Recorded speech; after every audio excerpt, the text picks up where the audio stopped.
বন্ধুরা, অ্যালামন্ডা বা আলোকনন্দা গাছের যে ফুলগুলো থাকে সেটা ভীষণই সুন্দর দেখতে হয়, কিন্তু আমাদের কিছু কাজ আছে যেগুলো এই গাছের উপরে করতে হয়। এই কাজগুলো আপনারা ফেব্রুয়ারি মার্চ মাস অবধি করতে পারেন। আমি 15 দিন আগে করে নিয়েছিলাম, কিন্তু এর ভিডিওটা আমি ভুলেই গেছিলাম আপলোড করতে। তো আজকে দেখছিলাম যে এটা থেকেই গেছে এই ভিডিওটা আপনাদের জানানো, তো আমি আজকে এটা দেখিয়ে দিচ্ছি। কিন্তু আপনারা এখনো করতে পারবেন যদি আপনাদের ওখানে অনেক বেশি হাই টেম্পারেচার না গিয়ে থাকে। আর যদি চলে গেছে তাহলে নেক্সট সিজনে আপনারা করবেন আগামী বছর। আর এখন আমি এটাতে কি কাজ করব সেটা আপনাদের দেখিয়ে দিচ্ছি। আর দ্বিতীয় কথা, কিরকম মাটি তৈরি করব, কিভাবে এই গাছের প্রতিস্থাপন করব, সবকিছুই দেখাবো এই ভিডিওতে। আর কি কি জিনিস খেয়াল রাখতে, আর যদি আপনাদেরও এখন করা খুব দরকার গাছে, তাহলে তার জন্য একটা টিপসও দেবো যাতে আপনার গাছটা শকে না যায়। তো চলুন স্টার্ট করা যাক আজকের এই ভিডিও।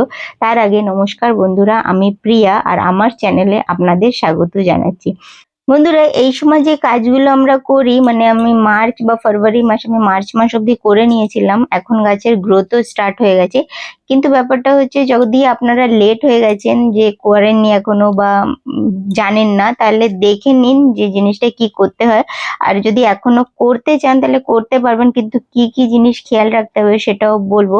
তো চলুন, আমার যে গাছগুলো আছে, এটা একটা 10 ইঞ্চিতে টবে আছে, একটা 12 ইঞ্চির টবে আছে। আমি অনেক বড় টব ব্যবহার করি না, কারণ অনেক নাড়াচাড়া করতে অসুবিধা হয়ে যায়, অনেক ওয়েট বেশি হয়ে যায়। তো দেখুন, এতেও কিন্তু শেকড়গুলো মানে রুটস বাউন্ড হয়ে গেছে, খুব বেশি ছড়িয়ে গেছে। তো এখন যদি এই কাজগুলো না করা হয় এতে, তাহলে কিন্তু সারা বছর আর ফুল আসবে না, আর গাছ কিন্তু এরকমই থাকবে। তো সেই জন্য এগুলো জরুরি, তাই করাও খুব লাগবে। তো এর জন্য আমি এখানে যে শেকড়গুলোকে কাটবো, সেটা কিন্তু নর্মালি টাইমে বলি যে 40% রাখবেন আর 60% কেটে দেবেন। কিন্তু যদি আপনাদের অনেক দেরি হয়ে গেছে বা এখন কাটতে যাচ্ছেন আমার ভিডিও দেখে, তাহলে আপনারা 50% কাটবেন আর 50% হলো আপনারা শেকড়গুলো রাখবেন, এরকম করবেন। আর দ্বিতীয় কথা, অনেক বেশি নাড়াচাড়া করবেন না, মানে শেকড়গুলোকে অনেক বেশি আঘাত দেবেন না, তাড়াতাড়ি এটা একটু কেটে নিয়েই আপনারা কিন্তু বসিয়ে দেবেন গাছটাকে। আর এই দেখুন, এতে একটা তুলসী গাছ হয়েছে।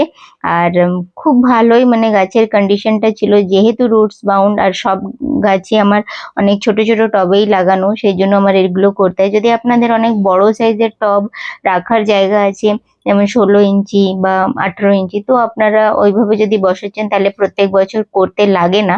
কিন্তু আমাদের যেহেতু অল্প জায়গার মধ্যে অনেক গাছ থাকে, তো আমাদের প্রত্যেক বছরই করতে হয়। এই একটা ভৃঙ্গরাজ, আপনারা বাংলায় কি নাম বলেন আমি জানি না, তো অবশ্যই বলবেন এর নামটা কি ভৃঙ্গরাজের। তো এই গাছ এখানে নর্মাল ভাবেই হয়ে যায়, লাগাতে হয় না, আপনি হয়ে যায়। তো আমি এখানে যে শেকড়গুলোকে কাটার ছিল, গাছগুলোকে শেকড়গুলোকে কেটে নিলাম।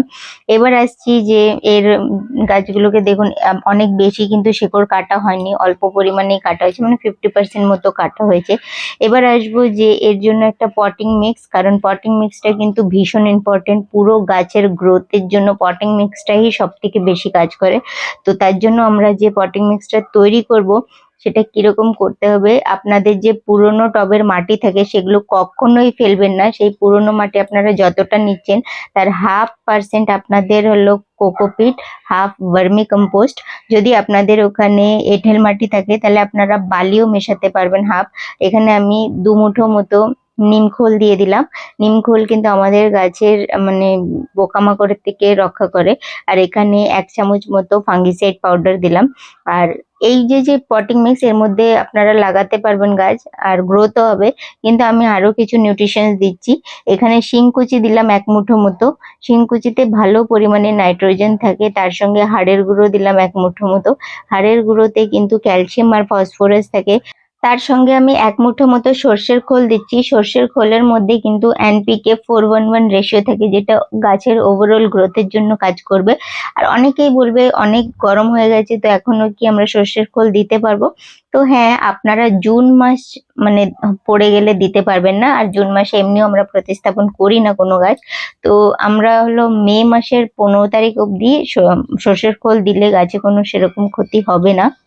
এবার এখানে যে পুরনো টব ছিল তাতেই গাছটাকে বসাবো। আমি ড্রেনেজ হোলের উপরে একটা টবের টুকরো রাখলাম, তারপরে মাটি ভরলাম যে পটিং মিক্সটা করেছিলাম, আর এবার ওপর থেকেও আমি পটিং মিক্সটা দিয়ে দিলাম। আর কিন্তু খেয়াল এটা রাখতে হবে যে আমরা পটিং মিক্সটা যে ভর্তি করব 1 থেকে 1.5 ইঞ্চি আমাদের টবটা ওপর থেকে খালি রাখতে হবে, কারণ সামনে অনেক বেশি গ্রীষ্মকাল আসছে আর আমাদের জল দিতে হবে। তখন জল দিতে গিয়ে আমাদের কিন্তু মাটিটা যদি বেরিয়ে যায় তো আমাদের সারগুলোও বেরিয়ে যাবে। এই জন্য ওপর থেকে একটুখানি খালি রাখবেন। আমি একটা টব কিন্তু গাছ বসিয়ে দিয়েছি, এবার আরেকটা যে গাছ কেটেছিলাম শেকড়গুলো সেটাকেও ওই সেম ভাবেই বসানো হচ্ছে।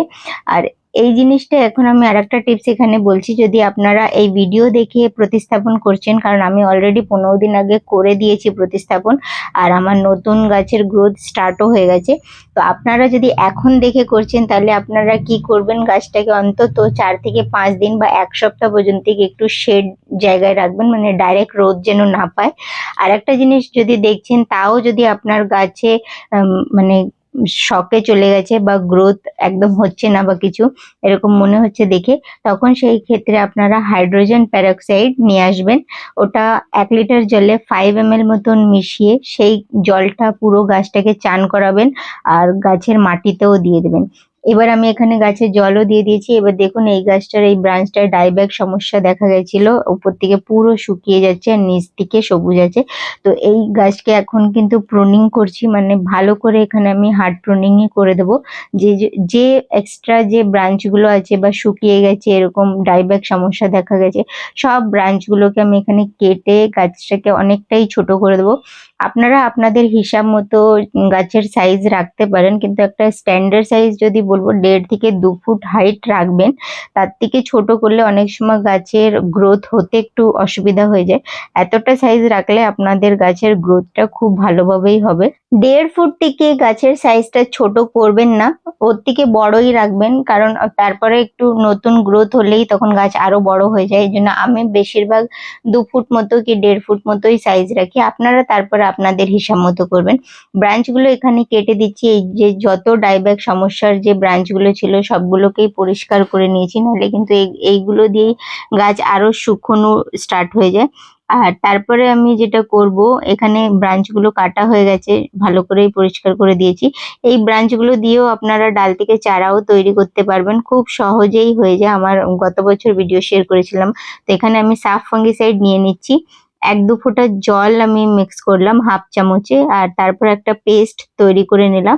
আর যেখান থেকে আমি ডালগুলোকে কেটেছি সব জায়গাতে কিন্তু এই পেস্টটাকে লাগানো খুব জরুরি, নাহলে কিন্তু আপনাদের ডালগুলো কালো হয়ে যাবে, শুকিয়ে যাবে গাছটা, সেটা হতে পারে। এটা ফাঙ্গাস থেকে আমাদের গাছটাকে বাঁচাবে আর ডাইব্যাক সমস্যা হতে দেয় না।